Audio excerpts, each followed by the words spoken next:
આ છે એક પાવરફુલ ઇન્વેસ્ટમેન્ટ સ્ટ્રેટેજી. મ્યુચ્યુઅલ ફંડની અંદર એસઆઈપી કરવામાં આવે તો 25 વર્ષની ઉંમરે 5,000થી એસઆઈપી મ્યુચ્યુઅલ ફંડમાં સ્ટાર્ટ કરવામાં આવે તો 30 વર્ષ પછી એટલે કે 55 વર્ષની ઉંમરે 2,25,00,000 રૂપિયા અને દર મહિને 1,12,500ની મંથલી ઇન્કમ કેવી રીતે જનરેટ કરવી તેની સરસ મજાની ઇન્વેસ્ટમેન્ટ સ્ટ્રેટેજી છે તે આપણે જોઈએ.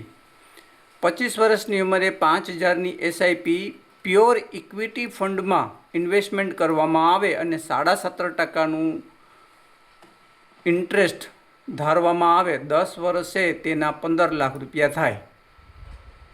10 વર્ષ પછી એટલે કે 35 વર્ષની ઉંમરે જે 15,00,000 રૂપિયા થયા છે તેને એક ડેબ્ટ ફંડમાં એટલે કે 75% સેફ અને 25% રિસ્કવાળા ફંડમાં ફરીથી STP systematic transfer plan reinvest કરીએ અને એ 15,000 રૂપિયા આપણે પ્યોર ઇક્વિટી ફંડમાં 10 વર્ષ માટે ઇન્વેસ્ટમેન્ટ કરીએ.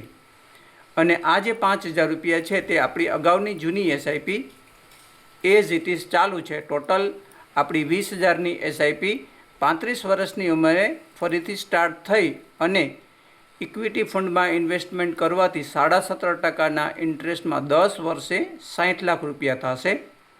અને 15,00,000 રૂપિયા આપણે અગાઉ જે 5,000ની એસઆઈપી સ્ટાર્ટ કરેલી અને 10 વર્ષે જે 15,00,000 રૂપિયા ફંડ ભેગું થયું હતું તે 60,00,000 પ્લસ 15,00,000 એટલે કે 75,00,000 રૂપિયા 35 વર્ષની ઉંમરે થયા.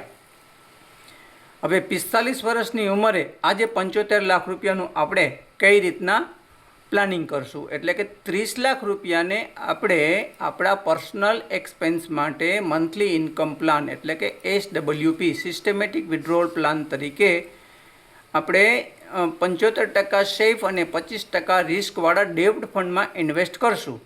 તો એનું 12% લેખે આપણે દર મહિને 30,000 રૂપિયા SWP કરશું.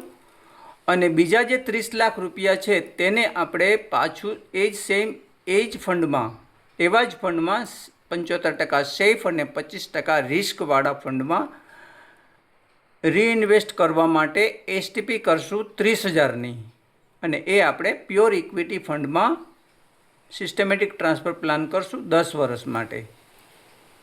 એટલે 30 ને 30 60. આજે 30,000 રૂપિયા છે પ્યોર ઇક્વિટી ફંડમાં આપણે ઇન્વેસ્ટ કરશું તો 17.5% વ્યાજ લેખે 10 વર્ષનું 90,00,000 રૂપિયા થશે.